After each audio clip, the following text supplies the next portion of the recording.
SPG. Super Pop Ganun! Pop na pop!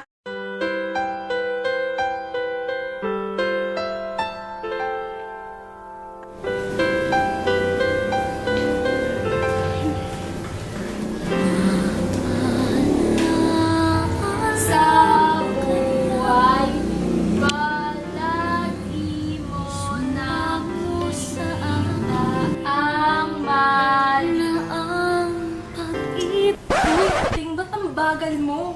Bilisan mo naman. Sorry na. Sorry. Sa buhay, palagi mong nakikita ang mali kung ikaw ang tama. Pero, hindi mo malalaman ang tama kung sa'yo mong ginagawa ang mali. Tulad na lamang ng ating letter segment for today. Hoy! Kasi na ba yung Lian? Makakalurkit naman kayo. Ito na, ma'am, sulat. Ay, bongga. Kulay pink. Ikaw, wag na galit. Teka, ikaw pa, ma'am Charot? Oo, sige na mamaya. Doon ka nang mo kausapin na yung trabaho pa.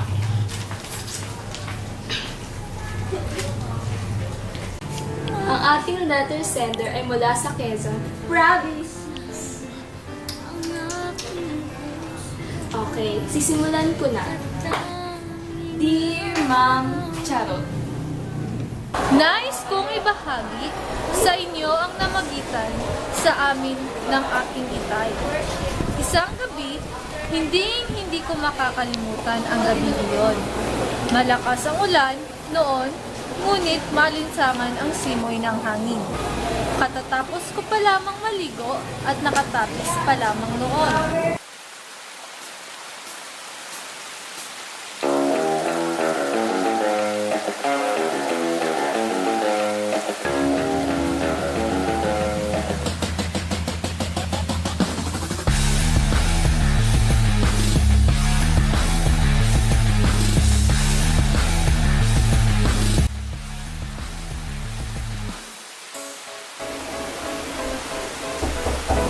Ako ay nagsusuklay sa aking silid.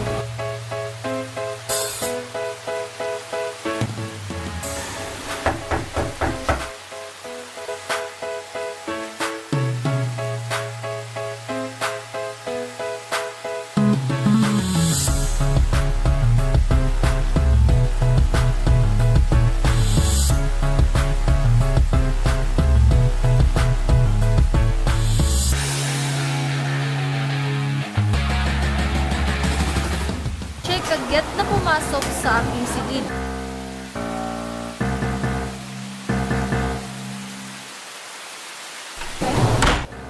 Laking pagkagulat ko nang ipinit niya at susian ng pinto.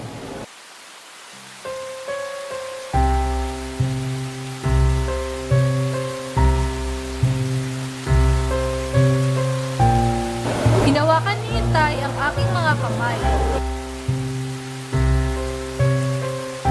Hinaplos-aplos niya ang aking buhok, ang aking mukha. Pinaraan niya ang kanyang mga daliri sa aking kilay, sa aking mga pisngi, sa aking mga labi. Napasigaw ako. Itay, wag po. Ngunit, parang walang narinig ang aking itay. Ipinagpatuloy niya ang kanyang ginagawa.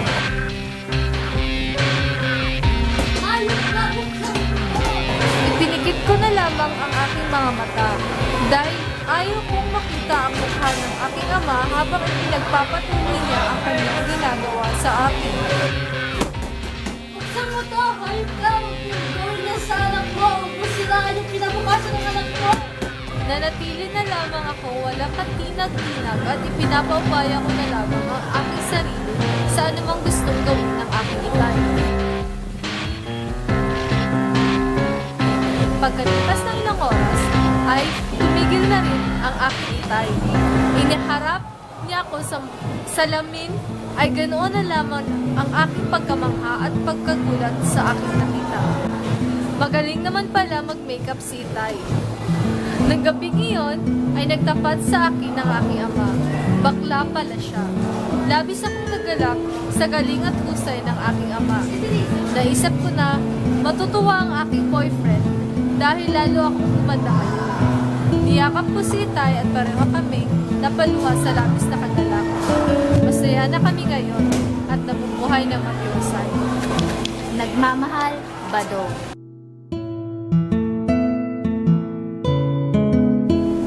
At yun na nga ang nangyari sa storya ni Badong.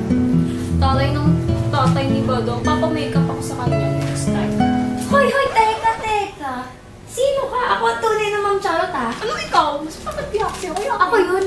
Hindi yun nadadala sa ikaw. Huwag mo akong inaanak.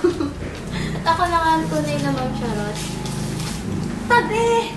At di ikaw doon kung hindi. Tabi! At doon na po nagtatapos sa aming kwento. Tabi! Eh, ba't to? Eh, ba't? Yung!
Bloopers mo yan. Kare, bigla sumulpot. Ayun, nakatok nga ako eh.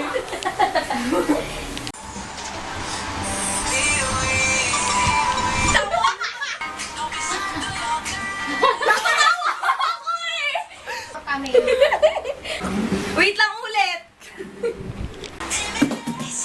Huwag mo siraan yung kinabukasan ng anak mo! Hoy, buksan mo to! Hoy, buksan mo to! Tawag ka sa akin Dalawang bata. Look, bakit ko to? Game na!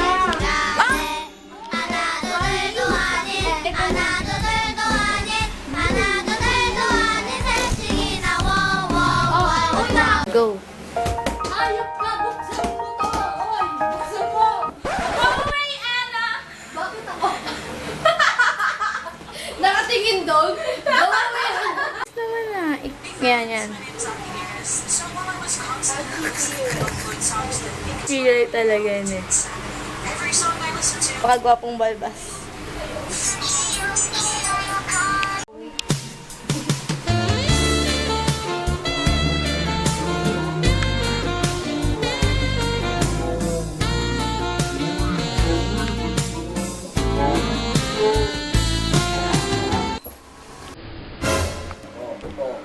Mali.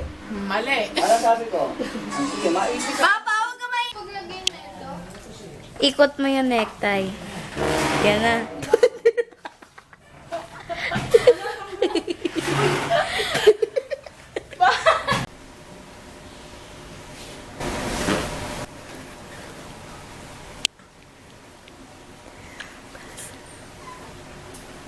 Sa buhay.